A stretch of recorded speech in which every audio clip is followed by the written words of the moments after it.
definitely the more glamorous part of my job. I spend most of my time, just like you, speaking in primary schools and high schools, and I run a counselling mentoring centre for young people. And not long ago, I had a mother ring our office. She was in tears, and that in itself is not unusual, but this mother was sobbing. And she had just discovered that her 13-year-old daughter had just had sex with an 18-year-old boy. And they were a very engaged family. They sent their kids to a Christian school. And the mum kept saying, I just can't believe that this is happening to my family. I consoled her for a while on the phone, and then I offered to make a house call. So I rocked up at their house and I met Dad. Now, Dad wasn't sad. Dad was really, really mad. And he was so mad that he had just gone to Bunnings and brought a freshly sharpened axe. And when I arrived at the house, he took me to the garage and he said to me, Michelle, if your conventional methods don't work, I'm going to take things into my own hands. So we made a plan that it was going to be my job to tell this little girl that she had to break up with this boy. So I want you to picture this. We're in the lounge room. I've got Mum in one corner with her Kleenex tissues. I've got Dad in the other corner with his freshly sharpened axe. And I've got Miss Whatever in the other corner looking at me going, who the hell do you think you are? So I started my speech and I said to her, darling, look, this situation is a lot more serious than you may realise. There's laws in place to protect children. You are a child. And we need to have a discussion as a family as to what we're going to do, and that's going to include breaking up with this boy. Now, I was expecting the Romeo and Juliet speech, you know the one? He's the love of my life. You don't understand, he's the only one who really gets me. Have you seen how good my first name and his last name look together?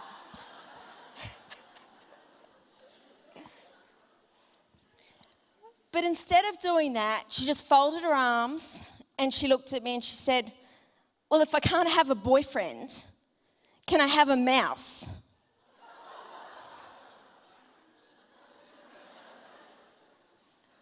And I looked over at her mother as if to say, what species of child have you produced here?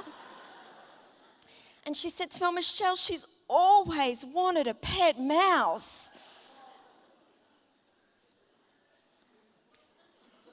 I said, sure, sweetheart, you can have a mouse. So I'm driving home just trying to make sense of what just happened. And I'm thinking to myself, we just swapped an 18-year-old boy with a pet mouse and everybody's okay about this? And then I started thinking the more serious questions, like, what was that kid thinking? And what's the belief system that's driving that kid towards risky sexual activity? And I've come to know in my time in high schools and in primary schools that the same beliefs that were impacting my little mouse girl are the same belief that are impacting the very kids that you're teaching today. They're the very beliefs that are impacting my children and your children from a really, really young age, because they're messages that are sent to them through the music and the TV and the movies that they're listening to constantly. Do you know, my mouse girl, she believed that sexy was beautiful.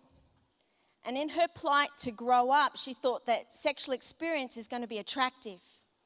And all I have to do is look at our kids' Facebook pages or go to late night, and I see girls dressing way beyond their years, confusing the concepts of sexy and beautiful.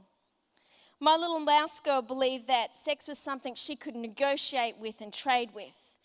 And at a really tender age of 13, she realized that sexual experience was something that was quite attractive and she could use as a tool to negotiate and use it as a currency.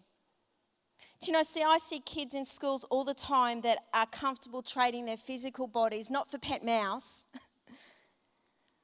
but for popularity, for attention, for friendship, for fun. And they're comfortable about the trade and not just about the relationship. I see young people that are taking sex out of the context of any kind of commitment, let alone marriage. And they think it's okay to have a hookup or a one-night stand. You know, there's a new normal that we have to get our heads around as educators. We've got 78% of our kids sexually active in some way.